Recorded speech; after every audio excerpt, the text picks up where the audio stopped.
I'm asking the bigger question of who am I?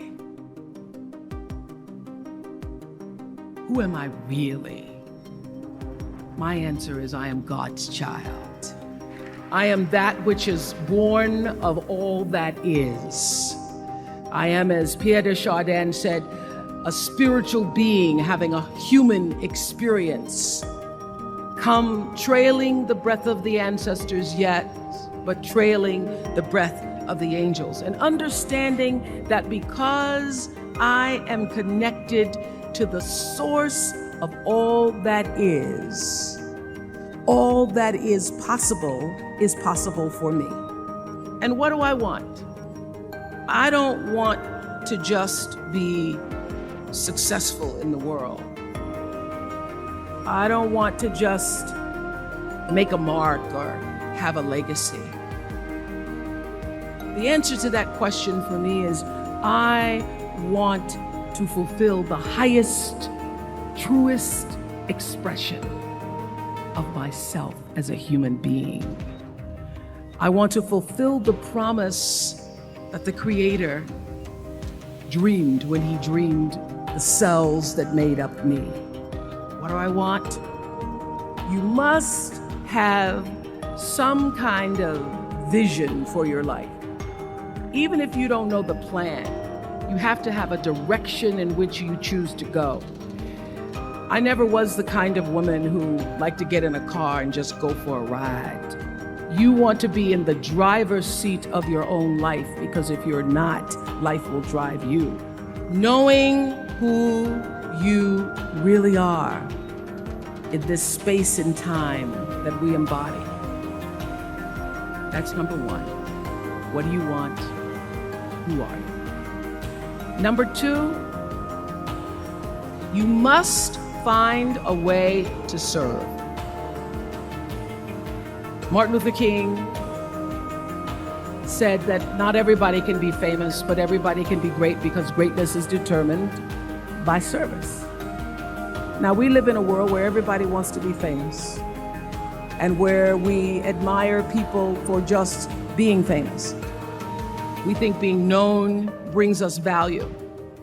The truth is, all of that will fade in time. Service and the significance that you bring to your service is that which is lasting. So to be able to, whatever your occupation or job or talent or gift is, our honorees today getting doctorate degrees, to apparently opposite fields, HIV and AIDS and the spoken word. But what they have in common is service, using the spoken word in service to community and the world, using your knowledge and information about HIV and AIDS and medicine in service to the world. And if you look at all the most successful people in the world, whether they know it or not, they have that paradigm of service. Service through medicine, service through art. Using whatever it is you produce, your product, as a way of giving back to the world.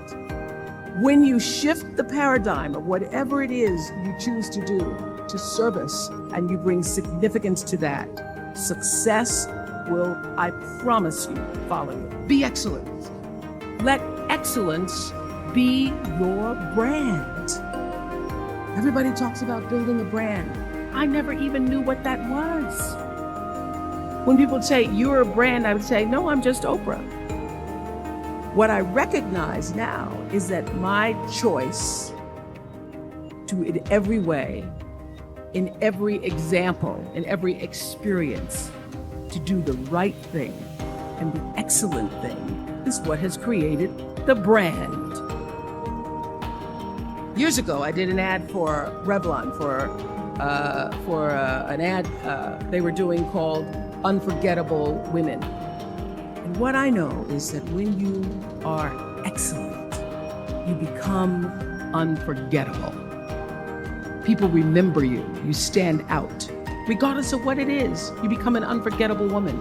And that is what we all want. We want to be unforgettable and not forgettable. So doing the right thing, even when nobody knows you're doing the right thing, will always bring the right thing to you.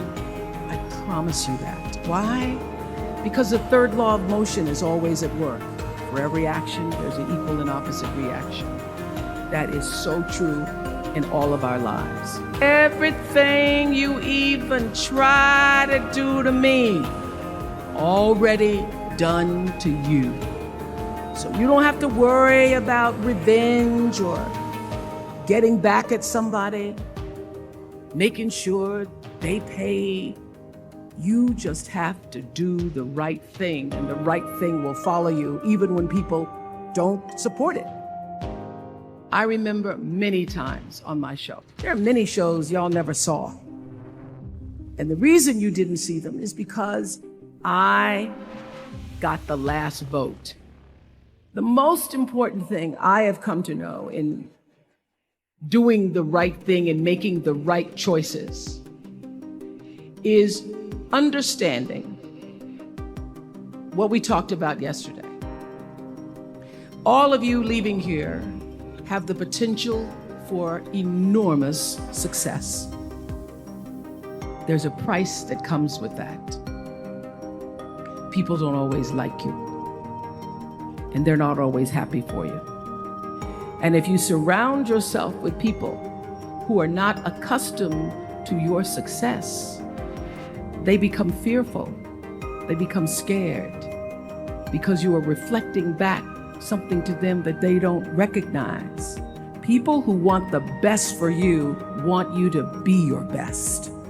So my greatest advice to you is to surround yourself with people who are going to fill your cup until your cup runneth over. I'm so full, my cup runneth over.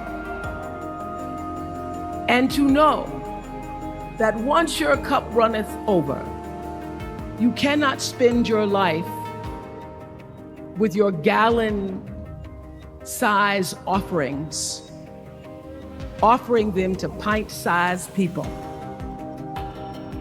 You have got to surround yourself with gallon-sized people who can hang in the same company with you, so that you're not offering your gallons to those little pints out there who can't hold it anyway. The biggest choices begin and end with you, your internal big questions. Who do I want to be in the world? My relationship to source energy, to all that is God, your experience of that which is all life, which is divine and universal, being connected and aligned with that. When you are tuned in and charged into that, whenever you feel empty, you go inside yourself and you connect to the source, and you know that all things are possible.